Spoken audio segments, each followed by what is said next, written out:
Pak Dalang. Loh, Maksudmu piye maksudmu? lagi kok niki lek kuliah kalih sadean tahu. Gek piro regane ngono iki? Pinten nggih Pak Dalang nggih? Mboten mesti tergantung orderan ngoten niku Pak Dalang. Oh iya. Sak plastik isine piro to, Bir? Isinya 10. 10 ngono iki. 10 piro? Kira-kira regane piro 10 iki? Nggih lek sing jabane nggih sok-sok nggih 5.000, nek sing isine nggih 5 yuta Pak Dalang. Lho, beseke niku lho, beseke kan gudi to Pak Dalang nek niku. Wis sing jaba. Heeh. Kuwi 5.000. 5.000. Heeh. Nek tahune 5 yuta. Pomo 750 ora oleh. Lah iya. Ah iya, wis ora apa-apa mergo ciri khase Kediri lah siji tahu takwa, loro gedhok apa jenenge? Ketuk gedang Pak Gedhok Dalang. gedang sing dawa kae to. Napa? Sing dawa kae to. Nggih, Ah, iya. dawa-dawa Mm-mm. coklat ngoten niku. Lah, leres to Pak, gedhok gedang niku nek wani coklat to. Coklat, nggih. Dadi tahu takwa karo gedhok gedang. Heeh. Pas kuwi. Ah iya, siji Pas. bunder siji dawa. Ah iya, apik kuwi. Ciri khas Kediri kok. Ah iya. Virgita luar biasa. Nyidam sari sing dikersake. Nggih niki Pak sinten Pak Bapak? Pak Teguh kalian garwanipun. Wonten mriki Pak piyanipun? Mriki, wow wewet bar magrib pun mriki kok ya. Ten pundi, Pak? Jagongan kalih kula terus menetapkan lek tanggal 13 estu wayangan positif. Jagongan terus tak anteni kok ora manjer-manjer batinku. Ora perlu karo dulur wis ngangge tembunge wis dadi. Dadi, Temu ndi Pak Teguh wae wenten kok ya. Mau bareng aku munggahe kok ya. Panjenengane iki mantri tur wis haji. Ha iya, putrane dadi kabeh. Sok calone pondokane nggih dandan sinden kalih yoga didekek nggen klinik ngono lho. Lah, kok teng klinik, Pak? Oh, pancen putrane kagungan klinik ngono. Pripun? Oh, teng mriku. Nggih. Pripun, Bu?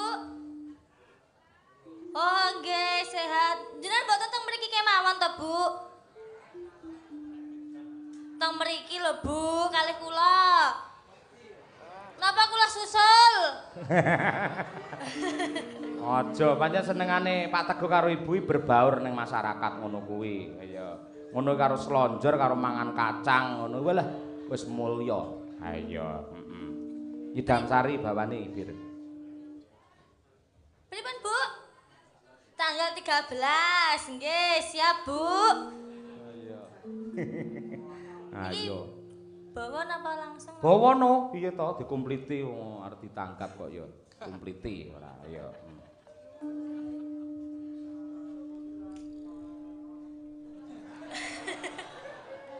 Apa angket-angketi jenengan iki? Tahu takwa lah saking Kediri. Lah iya kenek. Ha iya. Gedhok-gedhok. Iya, Bir. Dawang bagus pepejeneng hati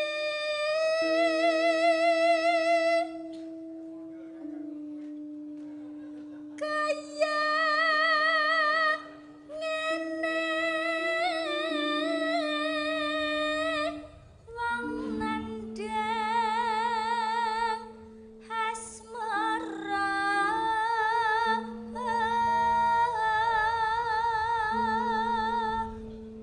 Pak Dalang, Dalem. niku wau anom to. Bawa jenengan niku gemes ajenge ngambung anom kok kula mboten gemes jenengan Pak Dalang. Ora gemes piye ya gemes. Lah piano mlenggahe lek ning kene sandingku aku weruh. Lah iki ketutupan saka semene gedine lho aku. Dadi iki krungu gur swaramu tok ora. Kowe menek ning saka gen roh, Ndang. Kene ora apa-apa nembang ning kene. Ning kene. Nggih Pak Dalang. Ora apa-apa kene. Karep ben romantis ya Pak Dalang. Ha iya, oleh nek bahane wong lanange sapa kono lah nembangmu kurang menjiwai. Lah, berarti niki kula sing setri jenengan sing kakunge. Kula sing setri jenengan kakunge. Maksudnya aku mbae no ya. Boten. Lanange ngono to? Nggih. Oh iya, ora masalah. Kan ben so sweet to Pak Dalang. Ah iya, apik. Aku kaya batik madrim, kowe kaya batik printing kowe. Walah Pak, mbok tulis to Pak, Pak, sing ojo larang sithik. Tulis. Coba kaya apa Tanjung nembang sing apik wong ayu.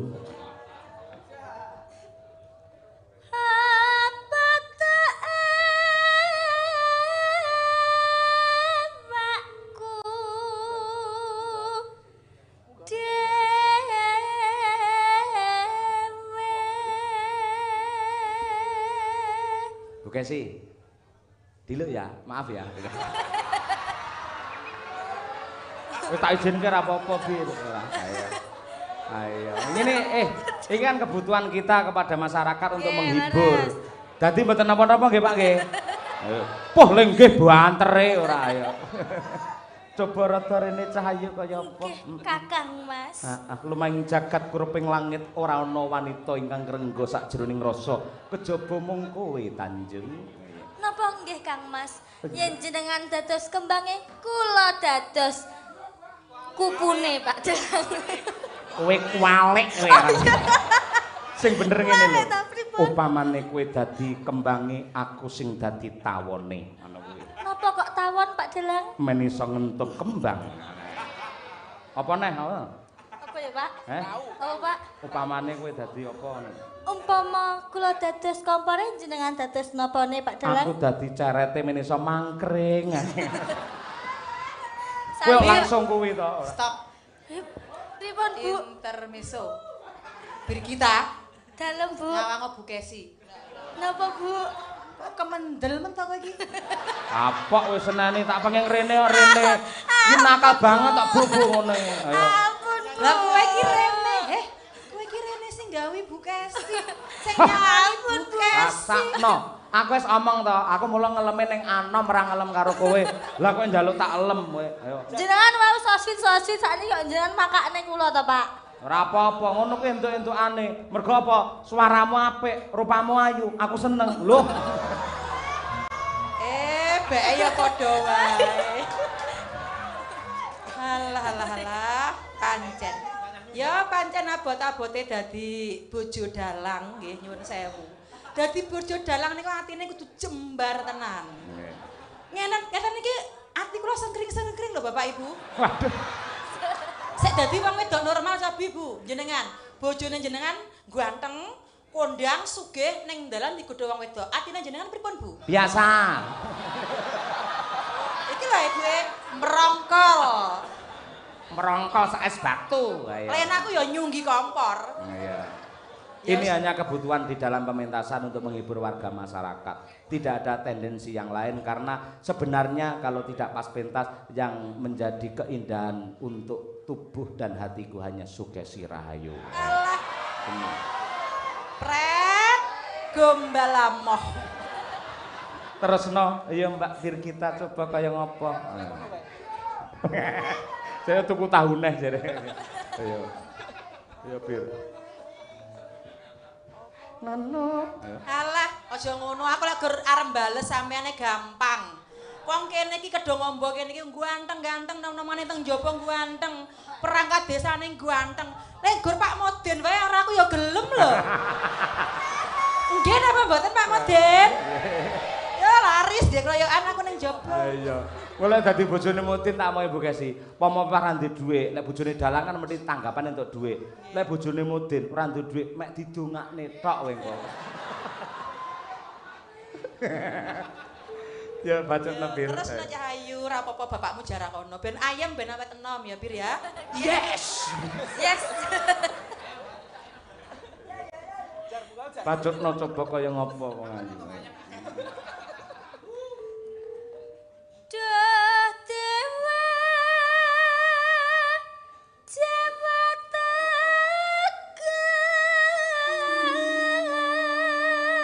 Rodok rene coba kaya apa aja adoh-adoh kelawan pun Kakang. Amit nggih Bu. Alah ora sanggap, ora sanggap amit-amit. Sono mring wak mami. Ya Allah. Jabang bayi. Besok kapan? Eling anakmu papat. Lek wong lanang iki lek normal, wong lanang niku lek hati nuraninya main ning omah kalingan anake papat lho, Pak. Layak iki lho anakmu mbarep langsung WA aku. Pak kowe nyapu to Pak kowe iki, Pak. Ayo.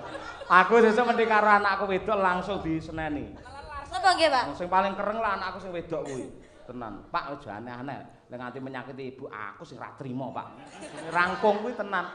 Aku njarake lisan rangkung ning omah menteleng karo ngene iki kok mongko wireng kae jan kae. Ha iya. Ya bir kowe iki. Tekan ndi, Mas? Besok kapan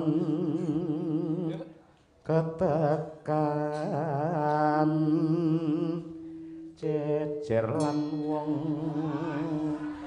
ayu ora usah ngrekam nyapa direkam aja direkam aku tak terima ora nyawang wae timbang aku nyunggi kompor aku tak ora nyawang aku tak medhep ning penonton kono wae Ben ora apa-apa nggih Pak Ibu bolok akeh sakmono kae bir kita halo ora usah dirungokke ora usah didelok ya bir kita Nggih Kang Mas. iki apa Wayang. Kowe ngerti ora bedane wayang karo bir kita? Napa Kang Mas? Yen wayang saya suwe saya antik, yen kowe saya suwe saya cantik wong ayu. Pak Dalang. Piye ngono iki Jan? Pak Dalang. Piye wong ayu? Kalau ada bulan. Kalau ada sumur di ladang ya. Kalau ada bulan Pak Dalang. Aku mau jadi bintangnya. Oh, begitu. Biar bisa menerangi dunia di malam hari bersama Pak Dalang.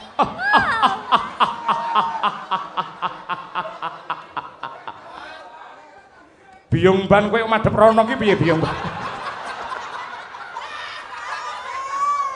Dah aku dadi mban ya ta.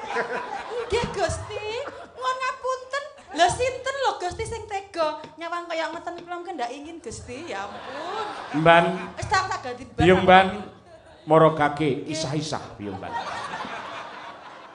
Kula isah-isah. Kok cedhak men mbok kan tuku rokok wadah tekan kota Trenggalek mriko. Aja tuku rokok. Mergo aku wis duwe rokok dhewe. Sama-sam. Bacotno bir. Umpama nanah kedah tanpa prau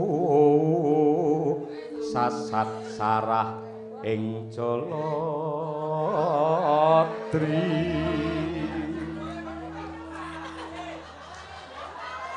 Bareng ya bareng. Jiro lu nyedam sari as moro. Pak. Aku tak nyawang sampean wae. Aku mau nyawang ngono, ndak atiku panas. Aku nyawang sampean iki terhibur aku tenan. Ya ampun. Tutok no. Lah rak tenan to, anakku sing barep WA tenan iki lho, bapak jahat. Lah iki lho.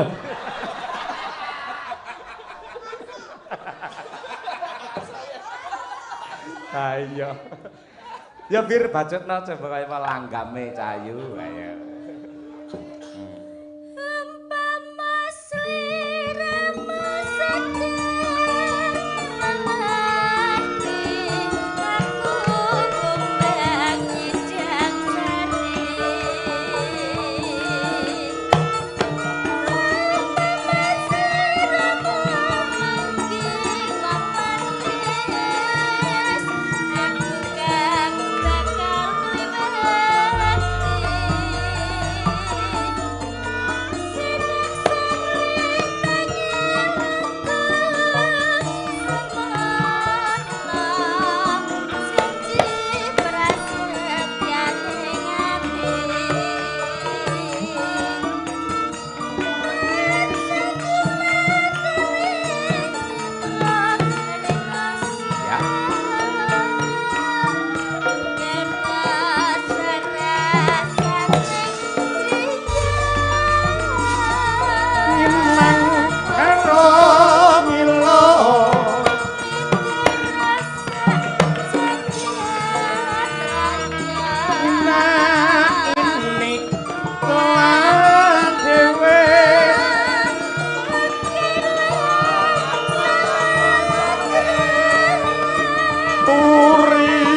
turi putih lendur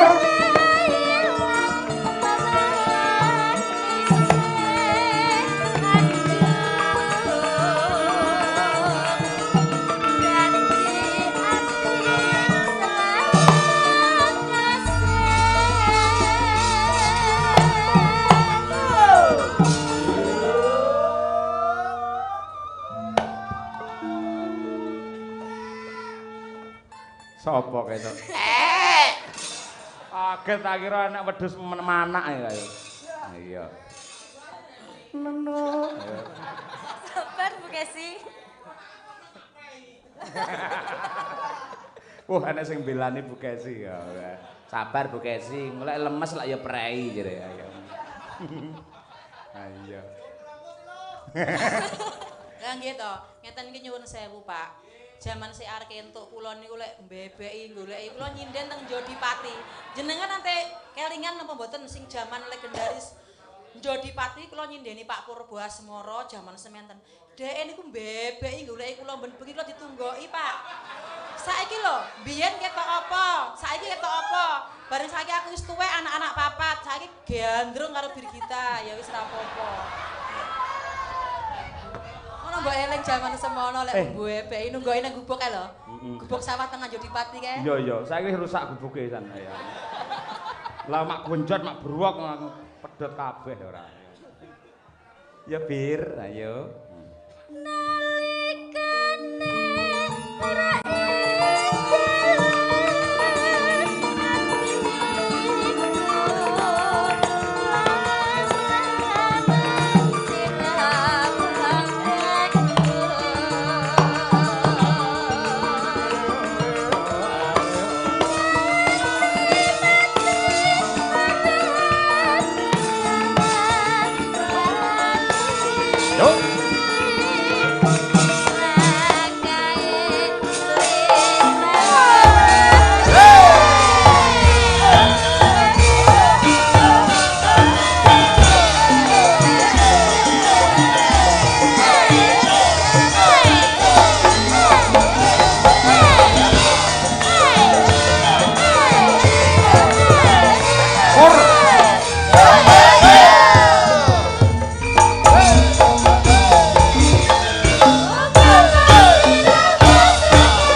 Terima kasih, matur sembah nuwun.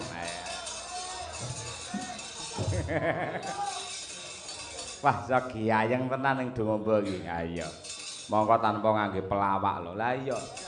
Dalang saiki abote abot ora kaya yen dalang tanpa ngangge pelawak. Salim riyen kalih Bu Kesi. Ayo damai. Ngapunten nggih, Bu. Ya wis tak ngapura. Ning sesuk meneh aja baleni ya Nduk Cahayu. Wong ngono kuwi asine sing ngongkon ya bukesi dhewe lho asine. Ora, Ngono gaya ngongkon ra. bir. Engko tak omongi Pak Yoyok tulung jarak kono ya. Oleh gelem jaraki Pak Yoyok kok iso gayeng tak tambahi 50. Ya Allah, aku dina iki mbok sumpah ora ngongkon berita kaya ngono. Iya. Iya luar Kalau kan biasa. bocah dhewe yang asine cah loro ya rada seneng asine. Lah ya seneng karo kabudayane. Ayo. Iki sapa jenenge? Lintang disiapne cuke ya, Nduk. Nah. Iki tak maca layang dhisik. Ayo. Saking Pak Agus Kasun Nglundo Sukamara Nganjuk. Wah, sing wingi kepareng nimbali. Assalamualaikum warahmatullahi wabarakatuh.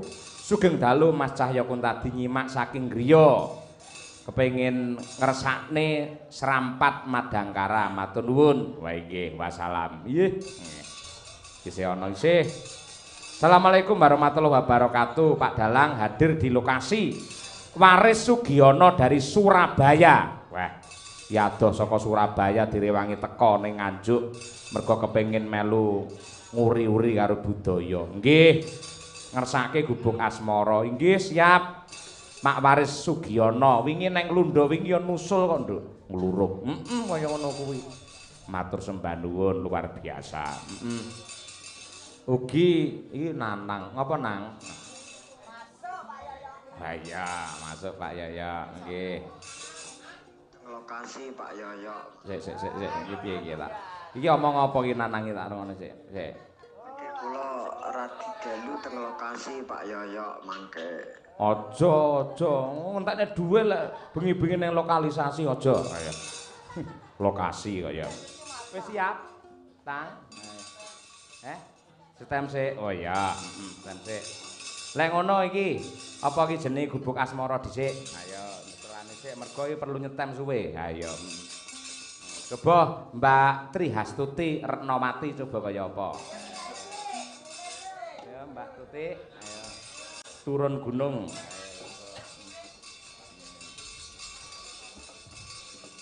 Men gayeng karo awakmu, anu sapa jenenge? Karo awakmu, Ayo. Ayo, karo awakmu, Ayo. Ayo, men mau wis siji-siji sae ganti loro.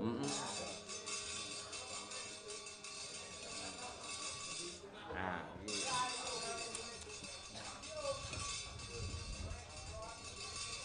Ya dibawani dikompliti. Ayo. Mesake adoh saka Surabaya. Ayo, Pangkur ya? Nggih, Nggih, siap. yo. Dhisik ana sing sepuh awakmu, Tik. Tutik. Ayo. Pocong. Oh iya, pocong. Wah, pocong. Ayo. Wah, Pak Yoyo mulai nggak konsen iki. Walah. Bener Tut, bener. Jan nggak Dhek konsen. Mulai ra fokus. Mulai ra konsen kelingan Brigita. Ya sing jenenge wong mangan ning ngangge kecer masa omong ra entuk kleru ya. Masalahnya kelingan tahune Brigita mau lho. Heeh, ayo. Ayo. Tapi tahunnya beri kita dimakan semua loh. Gak kayak Pak Yoyo loh. Lah ini kan yogo-yogo ya dikei to. Bareng yogo ki meneng ae loh. Bareng Pak Yoyo diungkit-ungkit terus loh. Karo Pak Yoyo ki. Lah iya to. Piye maksudnya piye iki mau? Ngeten loh. Sik to Pak Yoyo, dengarkan Aku saya. radong, aku Maksud radong. Pak Yoyo sekali-kali dengarkan saya to. Iya, aku Lah, dengarkan. kan iki kan yogo-yogo kan nggih dikei anu to tahunnya Brigita. Iya. Niku diam tiada bicara. Lah jenengan niku lho mesti kok ngomong tahunnya Brigita lah nggak iki ping piro ngoten lho. Lah ki rawane diomong mergo wedi karo bojone doan kok ora diomong-omongne diam ngono kuwi. Ya Tut. Dalem. Lek aku kan Pak Yoyo kan wis tak liarke. Wah, nggih ampun Bu. Los ngono lho, tegese los. Los. Loh, timbangane kalau mikir ngenes lara ati, ngenes suwe-suwe kuru awakku terus mate, piye coba? Bu, Ya pilih los wae mangan akeh iki awakku tambah lemu, ya gak? Ya ora, Pak? mulane sakniki buka si lemu nggih Bu nggih Pak nggih. Ayu ta? Oh lah itu diaturi kok ya. Wah, bukesi golek penonton dhewe Aku malah. bangga ayu aku. Bukesi lek awakmu pindah ning Nganjuk nyalonke dewan dadi lho Bukesi jane. Ayo. Pendukunge wakeh ayo ngono kuwi. Yo Tik, yo. Nyingkar. Nek rada benten ngapura lho Pak, mergane saya kedinginan malam ini. Kowe ya anu, sosok ya kaya Birgita ya sok gawane tahu ngawi ngono. Ayo. Lah ya, karena malam ini saya benar-benar kedinginan sekali. Terus Makanya maksudmu? Jadi suaranya kan agak berubah gitu loh. Alah, udah kemenyek. Loh, kan saya perempuan wajar toh nek saya kemenyek dan cari perhatian karena saya tuh perempuan. Ayo, aku malah gemes lho ngono iki. Ya mantalo, nek gemes ya dikapakne mau Birgita kan dingonokke, aku dikapake coba. Rene tak idoni. Aku ya wis tahu kok. Lah iya, lah masa nek kalih anom kan ya ora gemes, nek kan aku ya gemes, aku ya perempuan, aku ya sindenmu, aku ya ngawulan jenengan, aku ya gemati, kurang piye sampe nek karo kok sia-sia. Ora kok sia-sia. Ora kok. Aku ora trimo ngene iki. Aku ora kira mau kon trimo piye ora enek. Ngene lho, Tik. Aku lek sinden tak garapi kaya sampean. Ora kok tegese aku ki anyel terus sampean ki tak kiwakke ora. Ning caraku tresnani sinden iki mesti tak garapi ngono kuwi. Lah gitu. Ning kula iki sampean garapine nganti ngapal. Dadi wis nganti anu Pak Yoyo, nganti wis ora kelingan sing sampean sia-sia ning aku ya pokoke nganti gak kelingan. Terlupakan. Sing apik ngono kuwi. Aku mbuh wonge ayu, atine yo apik. Suarane apik. Apik suarane wonge ayu kemampleng ayo. Aku ora ana lho sinden iso kaya aku ngene. Renek. Langka ya. Sing waras apa gelem ngono kuwi.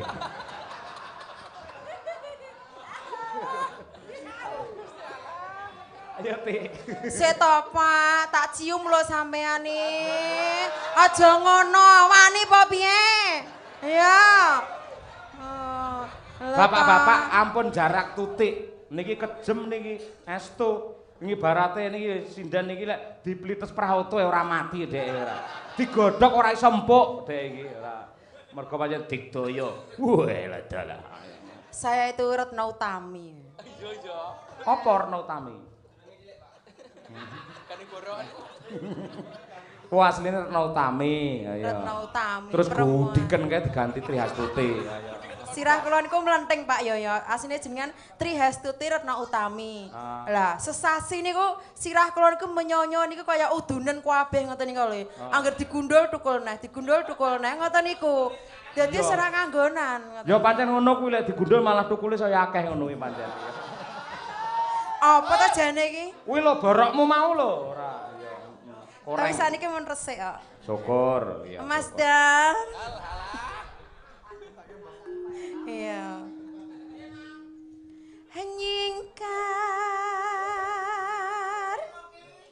Nyingkur.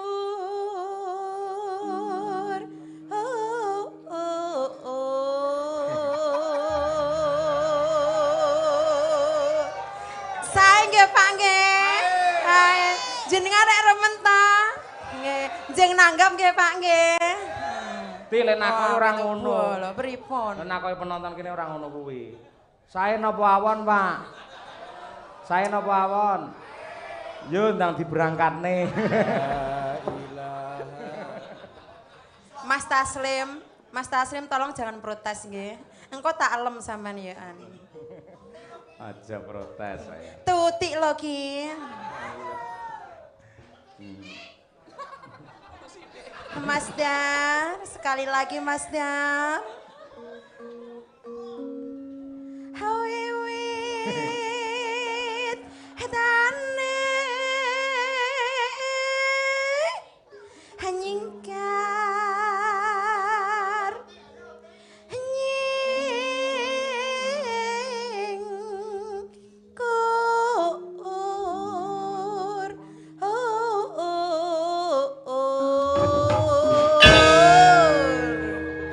Ngapunten bapak-bapak, ibu-ibu.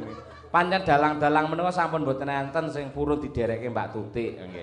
Sing purun kari kula tok nggih pancen kula openi pokoke sak gawani umure. Dilestarikan jangan sampai punah. Aja nganti punah kudu iso berkembang biak. Ayo ngono. Ganti iki ayo putri saka Ponorogo ayo mesake malah ndodok ning kono. Ngomong ae salah yo. Tutik ya, Tutik ya. Ya ya. Yo Mbak Tuti, yo dalange. Aku ora dianggep. Sorry sorry. Kan ya nek Cukup. Iki sindenku bareng saiki dadi bintang tamu malah gialak karo aku to iki. Ketara lek sinden njaluk tambahan bayarane ngono kuwi kaya. Cukup Pak Dalang. Iya. Kula mboten trima. Aku ora kirim mangga ngengkel ora. Kula mboten trima nek jenengan ngoten niku kalih Bu Kesi. Piye? Bu Kesi niku ibu kula. Lah ya Bu Kesi iki bojo. Dununge swarga niku telapak kaki ibu. Iya bener terus. Iki Ya tak bedani memang kudu kene ngono. kowe kleru. Lah iya. Kanggone anak dununge swarga ana tapake sukune ibu. Ibu. Aku dudu anake. Lho, lah jenengan kan gadah ibu. Aku kan bojone. Lah aku kan tidak menyakiti ibuku. Loh, jenengan menyakiti hati wanita. Ora, ini adalah acara di panggung, dramanya memang seperti ini. Sebenarnya Bu Kesi sangat aku muliakan. Karena pria yang akan menjadi pria yang barokah ketika dia bisa memuliakan dua wanita. Satu ibunya, dua istrinya. Nah, ngono kuwi aja nganti karo wong tuane wani ora tau mulih teko omah gebrak lawang bruwek. Mbok aku tukokne pedah, ra tukokne tak pateni mbok. Ora entuk ngono kuwi. Sing anak wani karo wong tua wonge teko. Teko. Ah, kuwi ngono kuwi. Ketoke niki lho. Menika utawa melili Mbak Lia terus lho. Niki wah niki penggemar Mbak Lia lho niki. Mbak Lia kan nyanyiin apa? Intaning Teri. Wes. Wes, tolong Umi pahami aku sekali aja. Mangga omong ae. Nduk Umi. Nduk. Halo, Bu. Nah, iku tuh tak tengahi iki. Pripun? Ya matur nuwun ya Nduk, semono gedene tresnamu karo Ibu Kesi. Nggih. Mula kowe nang kene iki tak pasang terus biar ngawasi bapakmu. Lek ning ngendi bapakmu lunga tutno, lek bapakmu sampe nyeleweng apa meneh dolan ning guyangan ngomong Ibu. Siap ya. Iki omongane iki lucu lho. Bu Kesi. Bu Kesi iki lucu lho. Liar. Tik sik to gentenan sing ngomong. Iya, saya tak Pak Yoyo, aku ya butuh ngomong. Aku Anggere ki ya kancane Bu Kesi. Lek penontone penak mesti rayan ngomong ngono lho mendhian. Lek mbok pas sepi ngene do rayan ngomong lek ngono. Bu Kesi omongane lucu ki mau. Mula om ki tak jak terus tak pasang neng kene. Sinden kok dipasang padake togel ae dipasang. Ayo.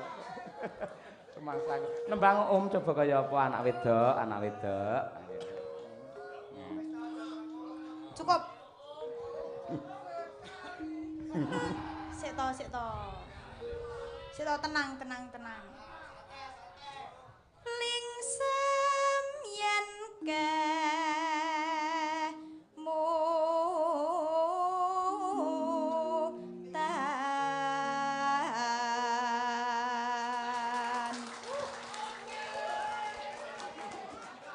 Kowe iki seneng dikeplaki om.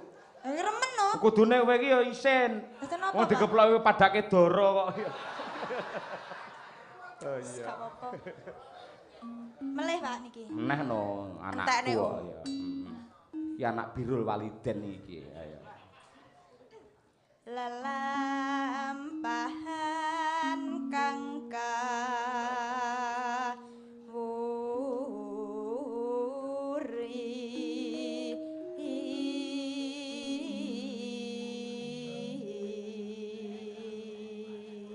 Ya bareng Mbak Tuti karo Mbak Umi.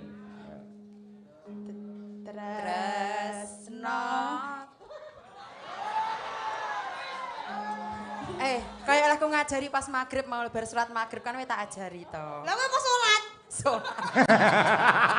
Kowe aja jujur no, kowe sing ngopeni sapa? Aja ngono kowe. wudu ra iso lho sampean Iso, aja Isa. ngenyek iso Aja aku ngenyek. roh. Dek Aku ini sta- pas neng apa jenenge neng Trenggalek wudu dek. napa nggih Pak Pas maghriban to, wudu bar wudu nguyuh bar kuwi maghriban. Kleru ti nguyuh iki balik wudune ora. Lah Pak Yoyo, lah kula nguyuhe gak iso mandek lho Pak Yoyo. Lah. Kula akhir-akhir niki beser lho Pak Yoyo, ketoke ketedun. Pancen hawane ngono kuwi hawane. Ketoke ketedun Pak Yoyo, saya butuh dipijat. Allah. Tak pijeti kene mripatmu ora. Ayo bareng sing apik ora. Ji rolu. Tresno. Raimu. Aja nyuara sik. Raimu aja kaya gila karo aku lho, ngetono aku. Aja nyuara sik awakmu ae. Nom, dhewe nom. Ayo. Nah loro ra dadi-dadi wingi ora. Ayo. Muni.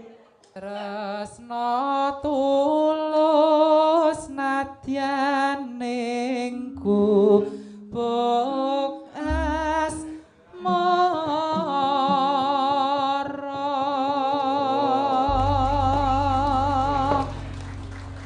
Apalah arti tepuk tangan kalau Anda tidak menyawer sekarang? Ah, biasa. Pot-pote golek pasaran sama. Lah iya. Sebut-sebutnya golek pasaran nang kene. Ngomong Gumonan. Ya kabeh. Iki jare Nova ndelok omong.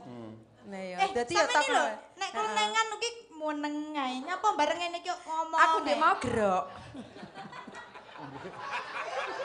Jane lek tuti gen meneng carane gampang kok. Pripun no, Pak? Kon ngombe metil turu langsung iku. Metil karo antimu. Yo diaturake gubuk asmara. Tetes.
Mas Taslim kalah karo senggaane.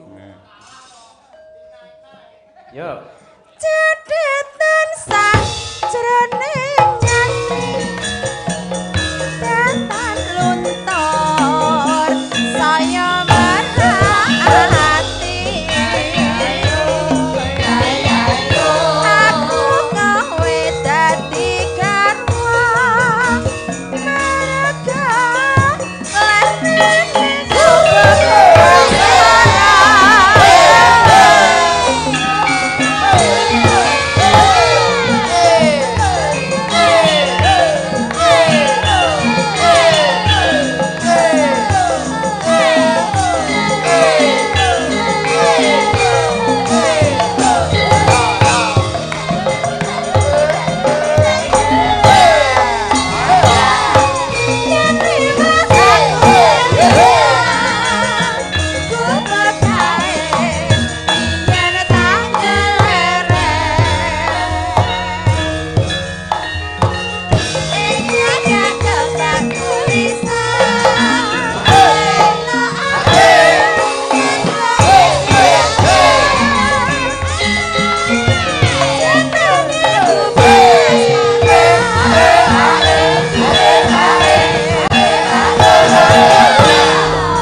Menika nuwun sewu wonten pengumuman saking ketua BPS nggih.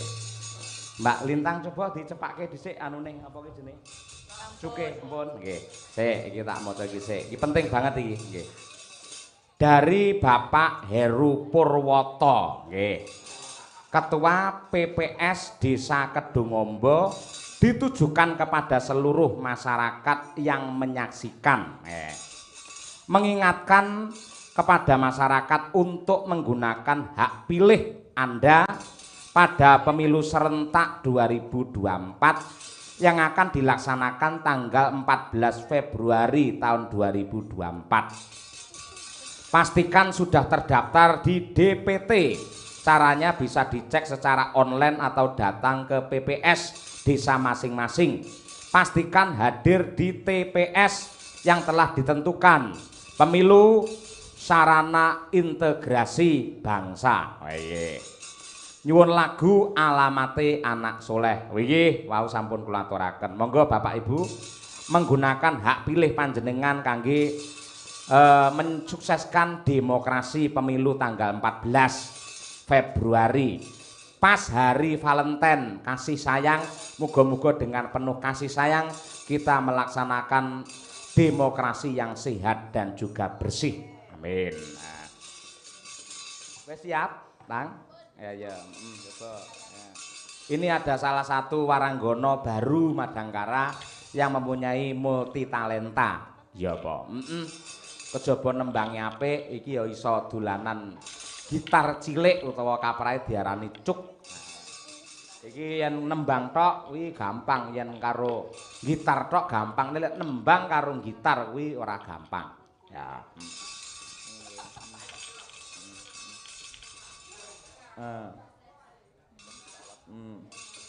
Tes. Nah, Cek. kuwi. Nggih, Pak, sugeng dalu. Sugeng dalu, nggih, untuk Lintang. Nggih. Piye wis siap? Sampun. Oh iya. Niki pripun niki? Mbak Tuti napa Umi? Salah siji.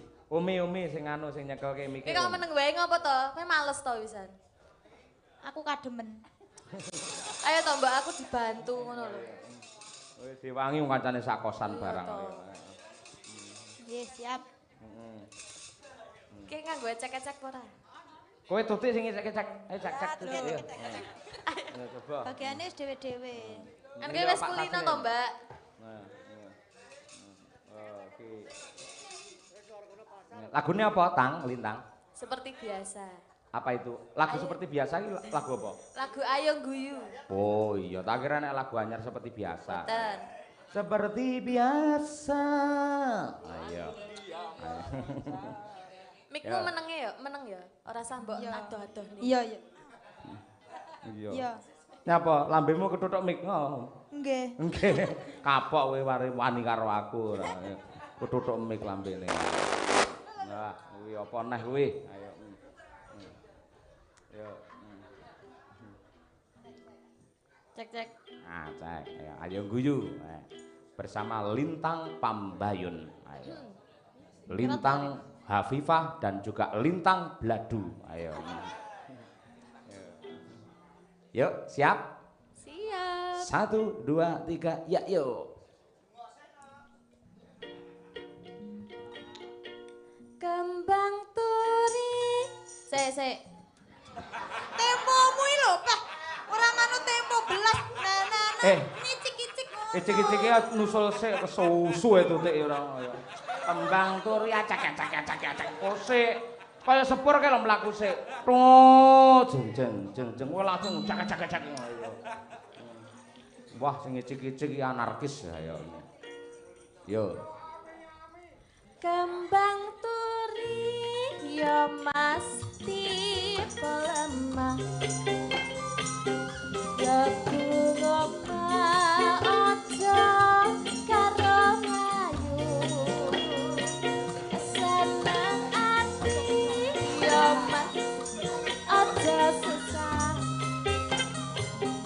Timbang susah ayo padha. Monggo guyu bapak-bapak ibu-ibu. Ayo guyu. Ayo guyu.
biasa, elok tenan. Engko lek sepi tanggapane ning nggen protelon Patian ngono lho, laris genah kowe. Nggih, kula ajeng ten kapalan, Pak. Kapalan Kan iki sebentar lagi lah kula kuliah tanggal 4 lah. Kula nek dalu ngoten nika ajeng ten kapalan. Oh, ning nggen ngarep kampus kae to? Nggih. Heeh, nggawa kuwi. Nggih, beton niki. Hati-hati akeh klithih lho, engko cilaka. Ora ding, ayo. Apik. Siji kas tang, siji kas tang. Ayo. Pondok. Napa nggih? Sing awakmu apal ae, ayo. Apa?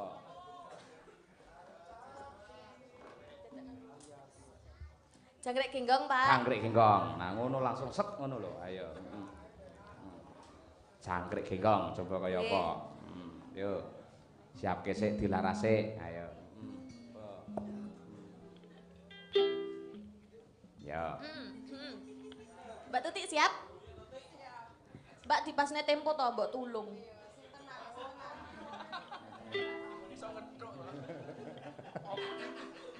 Ayo. Tuti ngesro ayo.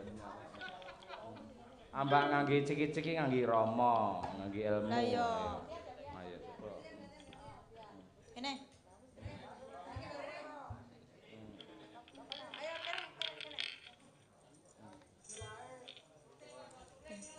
Pak kula Dewi ngene kok nek Mika sik dibetok sik gawane Pak Tuti niku Mbak Tuti. Sik gawane Mbak Tuti niku Mika dingeten-ngeten terus le. Hah? Di Mika niku didodohne terus. Kula kek nututne Mbak Tuti terus. Pancen mikir arep diulu Tuti dhewe aku ya ora. Didodohne. Aja didone, Tik. Rasa akan protes tante. Iki saikhlasku lho. Saikhlasku lho iki. Iya. Jangkrik genggong, yo.